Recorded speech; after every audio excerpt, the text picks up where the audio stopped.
3 বছর, 3.5 বছর, 4 বছরের বাচ্চাদের কী ধরনের বৈশিষ্ট্য থাকে সেটি নিশ্চয়ই স্কুল কর্তৃপক্ষের জানার বাইরে না। আর অবশ্যই বয়স অনুযায়ী শাসনও করবেন। আবার এটাও ঠিক যে এমন অনেক শিক্ষক আছেন, বাবা মার চেয়ে ওই শিক্ষকের কথা আমাদের শিশুরা বেশি বলে।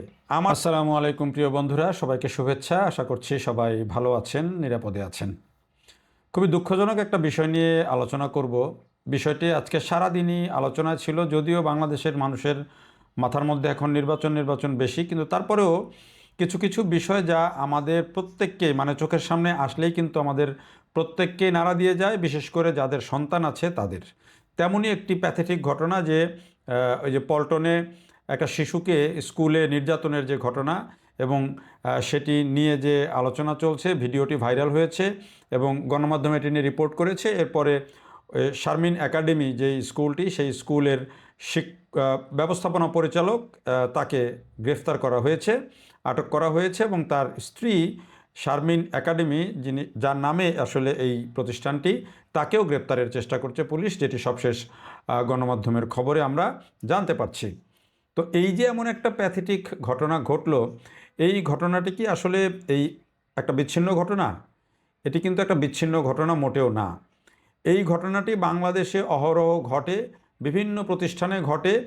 আগে এটি অনেক বেশি পরিমাণে ঘটতো, এখন সেটি কমে এসেছে, কারণ এই ঘটনায় সরকার আইন করেছে সুনির্দিষ্টভাবে, এবং হাইকোর্টের নির্দেশের ফলে এই নিয়ে রায়ের পরে এটি নিয়ে সুনির্দিষ্টভাবে আইন করা হয়েছে।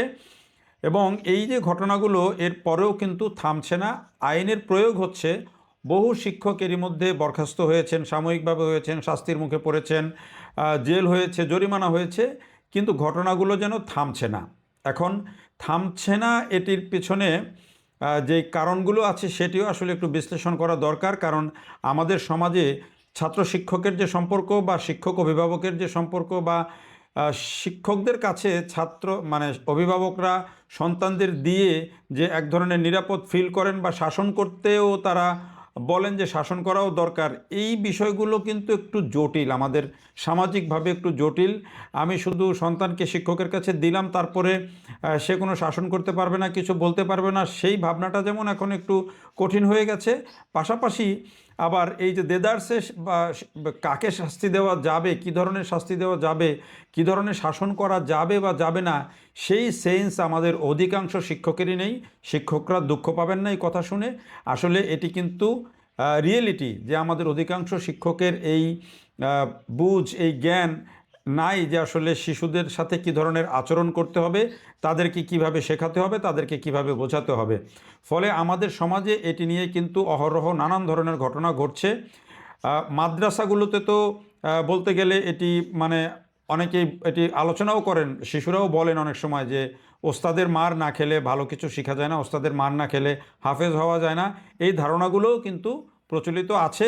এবং এখনকার হালামলের যে সোশ্যাল মিডিয়ার কল্যাণে আমরা তো এই ধরনের বহু ভাইরাল ভিডিও দেখি, যেগুলো আসলে দেখলে সহ্য করা যায় না। তো ফলে এই বিষয়গুলো কিন্তু আমাদের যাদের সন্তান আছে বা নাই, যাদের ভাই বোন আছে, কোনো না কোনোভাবে আমাদের প্রত্যেককেই কিন্তু টাচ করে। ফলে এই ধরনের একটা ঘটনা যখন ঘটেছে, এবং এই ভিডিওটা সঙ্গত কারণে ভাইরাল হয়েছে, এবং ভাইরাল হওয়ার পরে এটি নিয়ে যখন গণমাধ্যম রিপোর্ট করেছে, তখন একটা বড় অংশের মানুষ এটি এই ধরনের ঘটনার তীব্র নিন্দা জানিয়েছে, ঘৃণা জানিয়েছে, এবং এই ধরনের ঘটনা যে কোনো মূল্যে বন্ধ হওয়া উচিত সেটি বলেছে। আবার অনেকেই কিন্তু এই ঘটনাকে সাপোর্ট করছেন। এই ঘটনাকে সাপোর্ট করতেও দেখা যাচ্ছে সোশ্যাল মিডিয়ায়, যে শিক্ষক ছাত্রছাত্রীদেরকে শাসন করবে। এবং এই যে বাচ্চাটার কথা বলা হচ্ছে, অনেকেই বলছেন যে এই বাচ্চাটা খুব উগ্র ছিল, কথা শুনতো না, ঘাড়তেরা ছিল, এরকম নানা রকমের মন্তব্য অনেকেই করেছেন। এখন বিষয়টা একটু মানে শিশুদের বিষয়টা একটু যদি আমরা হিসাব না করি, ধরেন একটা ঘাড়তেরা বাচ্চা, বা ধরেন কেউ একটা বাচ্চা কথা শোনে না, বা কোনো বাচ্চা বেশি কথা বলে, কোনো বাচ্চার রাগ বেশি, কোনো বাচ্চা চুপচাপ থাকে, কোনো বাচ্চা হয়তো শিক্ষকদেরকে অনেক সময় সম্মান করে না, তেড়ে যায়। এই বাচ্চার বয়স 4 বছরেরও কম যতটুকু জানলাম। তো এই ধরনের বাচ্চাদেরকে এখনও স্কুলে দেওয়া হচ্ছে, যেখানে সরকারি নিয়ম অনুযায়ী কিন্তু 1-এর আগে কাউকে ভর্তি করা হয় না। সরকারি যে হিসেব তাতে 6 বছর কমপক্ষে বয়স হতে হয়। তো এখানে এখন আমরা দেখছি যে অনেকে 3 বছর, 3.5 বছর, 4 বছরেরও কম বয়সে বাচ্চাদেরকে যে প্রি স্কুলগুলোতে দিচ্ছেন, কিন্ডারগার্টেনে দিচ্ছেন। এই ঢাকা শহরে বিশেষ করে যেখানে বাবা মা দুজনেই চাকরি করেন কিংবা বাচ্চাদেরকে হ্যান্ডেল করার মানুষ নেই, অনেক সময় ডে কেয়ারে রাখে, আবার স্কুলে দিয়েও অনেকটা এই ধরনের শিক্ষা মানে কিন্ডারগার্টেনে দিয়েও কিন্তু অনেকে একটু নিশ্চিন্ত থাকতে চান যে হয়তো বাচ্চা একটা পরিবেশের মধ্যে থাকলো, কিছু শিখলো, পাশাপাশি বাবা মাও হয়তো কিছুটা নিশ্চিন্ত থাকতে চান। কিন্তু বিষয়টা সবসময় কিন্তু মানে স্বাভাবিক থাকে না।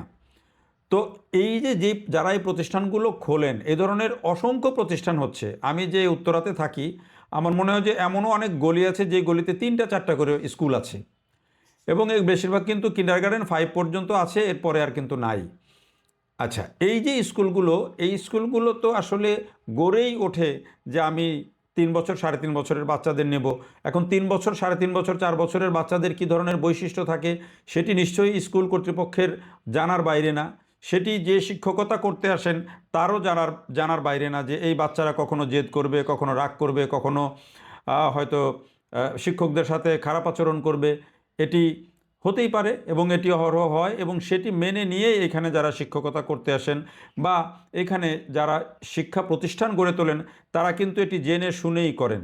কিন্তু জেনে শুনে করার পরে শিশুদের সাথে যে ধরনের আচরণ হওয়ার কথা, যেই ধরনের ভাবে তাদেরকে বোঝানোর কথা, যেইভাবে তাদেরকে পড়াশোনা করানোর কথা, সেটি কি আসলে শেষ পর্যন্ত থাকে? অধিকাংশ ক্ষেত্রেই থাকে। আমি মনে করি যে ম্যাক্সিমাম ক্ষেত্রেই থাকে, কারণ আমার বাচ্চাদেরকেও তো আমি এরকমই 4 বছর বয়সে দিয়েছি স্কুলে, এবং আমি মনে করি যে আমি যে স্কুলটাতে দিয়েছিলাম তারা খুবই রেসপন্সিবল ছিল। হয়তো একেবারে 100% না, কিন্তু রেসপন্সিবল ছিল। বেশিরভাগ স্কুলই হয়তো করে, কিন্তু যেই পরিমাণে স্কুল হয়েছে, যেভাবে গড়ে উঠেছে, এই সব স্কুল কি আসলে মেনটেন করতে পারছে? আমার বাচ্চাকে আমি দিয়ে কি, বা আপনার বাচ্চাকে আপনি দিয়ে কি নিশ্চিন্ত থাকতে পারছেন যে এই বাচ্চাটা অতিরিক্ত কোনো মানসিক চাপের মধ্যে পড়ছে কিনা, বা তাদেরকে যেই প্রক্রিয়ায় পড়ানোর কথা, যেই প্রক্রিয়ায় বোঝানোর কথা, সেটি কি আসলে হচ্ছে? বা যেই প্রতিষ্ঠানটাতে আমি দিচ্ছি সেই প্রতিষ্ঠানটা যে শিক্ষকরা পড়াশোনা করাচ্ছেন বা যে শিক্ষকদের যেই শ্রেণী, তারা কি আসলে এই শিশুদের পড়ানোর উপযোগী মানসিকতার কিনা, এই বিষয়গুলো কিন্তু আসলে দেখতে হয়। যেহেতু আপনি এইটাতে কিন্তু আপনি একবার ওই ক্লাস 8 9 বা এসএসসি ইন্টারমিডিয়েট পর্যন্ত দিচ্ছেন না, দিচ্ছেন ক্লাস 5 পর্যন্ত। ফলে এই স্কুলগুলো একটু বেশি করে যাচাই করার দরকার আছে যে স্কুলের এনভায়রনমেন্টটা কি, স্কুলে কারা শিক্ষকতা করছেন, স্কুলের পড়াশোনার ধরনটা কি, একটু জানা দরকার। অনেকেই আমার কথাগুলো শুনে হয়তো স্কুল যারা চালান বা স্কুল পরিচালনা করেন তারা রাগ করবেন, আসলে রাগ করার কিছু না। এই সব ঘটনার মধ্যে দিয়েই কিন্তু আমাদেরকে শিখতে হবে। এক সময় আমি হাইকোর্টে এই রিপোর্টটা যখন, এই যে ঘটনা, এটি নিয়ে যখন হাইকোর্টের নির্দেশনা আসে, আমি সেই নিউজ কাভার করেছি, এবং কোন ঘটনার প্রেক্ষাপটে এটি হয়েছিল, যে শিশুটাকে এমনভাবে নির্যাতন করা হয়েছিল, এবং এই ঘটনাগুলো ওই সময় একেবারে ফ্রিকুয়েন্টলি ঘটছিল, স্কুলে মাদ্রাসায় ফ্রিকুয়েন্টলি ঘটছিল। ফলে হাইকোর্ট শেষ পর্যন্ত একটা কড়া নির্দেশ এবং কড়া রায় দিতে বাধ্য হয়েছে যে শিশুদেরকে আর বেত দিয়ে আঘাতই করা যাবে না, শাসনই করা যাবে না বেত দিয়ে। ফলে বেত কিন্তু সরিয়ে দেওয়া হয়েছে, কোনো শিক্ষা প্রতিষ্ঠানে কিন্তু এখন বেত ব্যবহার করার সুযোগ নাই। তো এটি কিন্তু একটা পরিস্থিতির কারণেই কিন্তু হয়েছে। তো এখন আমাদের দেশে যা, হয়তো অনেকেই রাগ করবেন যে বলছিলাম যে শিক্ষক যারা আছেন তারা অনেক রাগ করবেন, রাগ করার বিষয় না।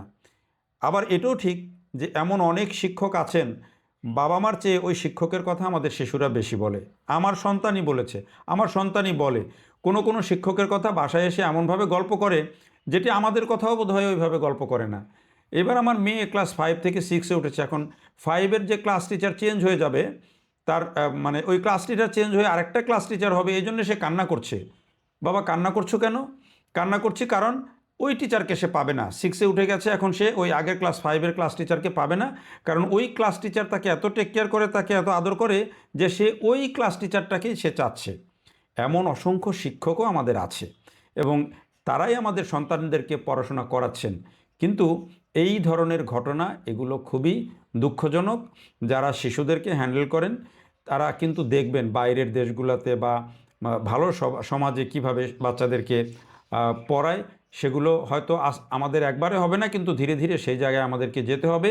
শিশুদেরকে মেরে নয়, একটা লেভেল পর্যন্ত বুঝিয়েই কিন্তু তাদেরকে পড়াতে হবে, আনন্দের মধ্য দিয়েই পড়াতে হবে। এটাই সিস্টেম, এটাই নিয়ম, এতেই শিশুর বিকাশ বেশি ঘটে।